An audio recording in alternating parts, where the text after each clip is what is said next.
Good day everyone, I'm Angeline Darukan from BSI 2A, and for today's video, let's talk about special education. Special education is not just a simple education where pupils and teachers can easily understand and communicate each other based in normal classroom setup. Special education is really something special where the pupils in this curriculum must take more attention compared to normal setup where they should have enough special needs for their special capabilities and special provisions for their different conditions. All learners should have access to quality education that meets basic learning needs and enriches lives.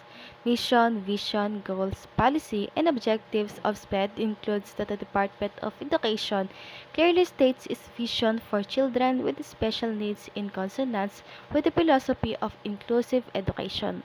It is envisioned that he or she could be adequately provided with basic education. This education should fully realize his or her own potentials for development and productivity as well as being capable of self-expression of his or her rights in society. The policy on inclusive education for all is adopted in the Philippines to accelerate access to education among children and youth with special needs.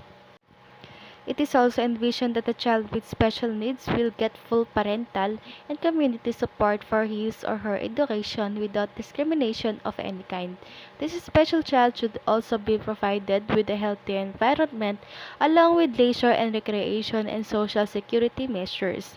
The goal of the special education programs of the Department of Education all over the country is to provide children with special needs appropriate educational services within the mainstream of basic education. Among the three situations given, I chose the situation 2.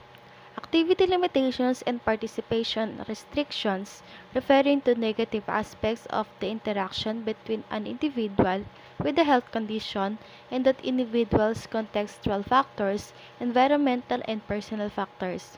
Legal bases which are being violated, a study commissioned by the Disability Rights Promotion International and the National Federation of Organizations of People with Disabilities in the Philippines 2008 were regularly violated. They face discrimination and other barriers that prevent them from full social participation, immediate access to health services, inclusion in the educational system, and gainful employment. The Equality Act 2010 says schools mustn't discriminate against a pupil because of their disability. This is unlawful under the Act. Children did not receive the help that they needed with intellectual, social, and physical development.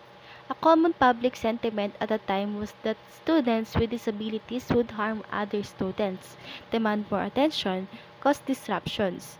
Special education and general education teachers must understand and often work together to develop a curriculum and create a positive student culture.